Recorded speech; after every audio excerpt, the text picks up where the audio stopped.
Hey guys, my name is Ryan and welcome to Overwatch Central. Today I just want to go over some news actually to do with the pro scene with the fallout from the USA qualifiers at the weekend. A lot of responses from some of the players that I feel are worth highlighting to do with the game's health, to do with drama and controversy surrounding certain players. You could probably guess who by the title of this video, but also something that a pro player did actually made in terms of UI and screen designs that he would like to see in Overwatch that I would concur. There's some really good stuff in there that I did want to show off, and also the quality of it is exceptional. So we'll be looking over that in a second, but first let's address the elephant in the room, the title and thumbnail of this video, and it has to do with the Muma versus Xqc drama that they've had in the past, and something that Muma said recently about Xqc that I feel is worth highlighting. Now, we have said on this channel that we're not going to highlight any forms of the big drama. However, I feel that this comment is really nice actually. It's wholesome, it's not beef between them, but I do think it highlights something pivotal in terms of the drama, the controversy, and all of the problems surrounding what happened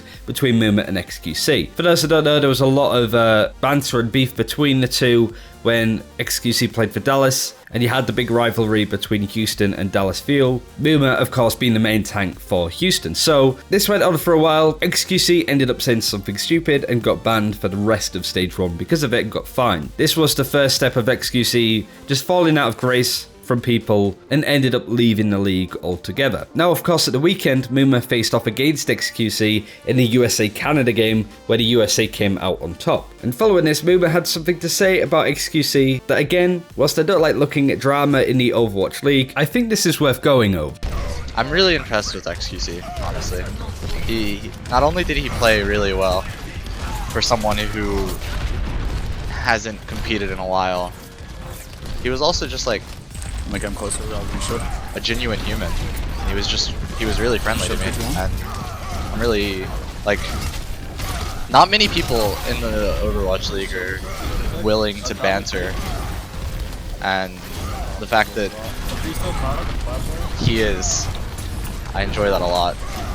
So it's good to know that the hatchet's been buried between the two players. I think this is very much the closing period of this Muma versus Xqc stance. From what I've seen, there are still fans on both sides shouting at one another. Xqc is always going to have people that dislike him. That's fair enough, honestly. But it's interesting to see Muma highlight the banter side of the Overwatch League and how that's been lacking. And that has been said and emphasized across different players in the league. One of the things that was highlighted is when people work in the same building, as in they have their scrim rooms in the Overwatch arena, then it's very difficult to trash talk people when they then go to the toilets and see them there, kind of thing. It can be really difficult to have that separation between teams, therefore banter and the rivalries don't really take place. I think this is a very important point that Muma's got across, that Xqc and him are really good, and I think that sort of settles any drama and controversy between the two. But I did really like it. I thought it was really sweet of Muma to come out and say that, and so I wanted to really highlight this first and foremost in this video. Now, another perspective that I wanted to get was from Moth. Moth is the main support player for the San Francisco Shock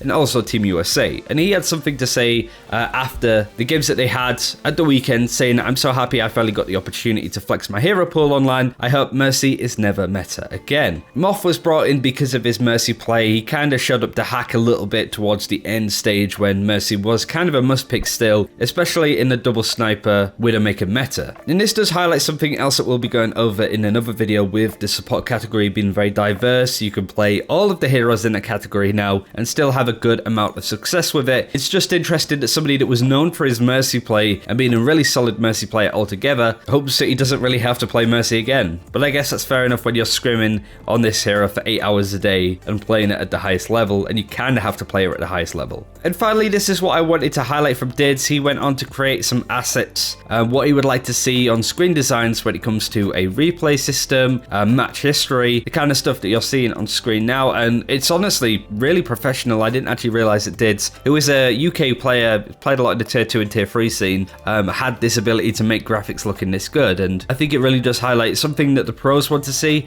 but especially this hero select balance screen I thought was really interesting. It gives you the idea of building a team and making sure that you can suggest team compositions that your team can run, and I think this is really good because you could essentially dodge the question of, hey, can you not play play Tracer here, she's trash, you could suggest to a player what they can play. Like, oh, are you any good at Genji? Maybe you can play him here in this composition. I feel suggesting heroes instead of telling people not to play certain heroes is going to have a much better effect. And I also love the idea of being able to draw on the map on screen and to give certain tactics and strategies. This might be really good for actual teams and players that want to take this seriously, but I already know that if this was put into competitive, a massive big dick would be drawn on the maps. So maybe not the best idea, but I do like the creativity, the implementation, and honestly, it does raise the question, where are these stats, the API, the match history, and the replay system that we were kind of promised almost over a year ago? So interested to see all of this stuff. There's not an awful lot of news today, honestly, but I did want to highlight some things that the pros come out with, both in settling some old beef, going over their opinions on the support meta, and also some of the actual assets that they created themselves that is really good and wouldn't go amiss in the game. In terms of other news, like the leaks of certain players going to certain teams, and the actual official news of, say, Zephyr transferring to the Florida Mayhem, I'm never really sure if you guys would like us to cover that. In terms of the Overwatch League, it seems that you guys aren't as interested in this kind of information, but this is a very ripe time for this kind of news because we're in the transfer season with new teams coming to the fray. We'll be talking a lot more about that another day, but that's everything that I wanted to go over today. Thanks for watching. Take care. Let us know all of this in the comments below as I just went over, and we'll see you next time.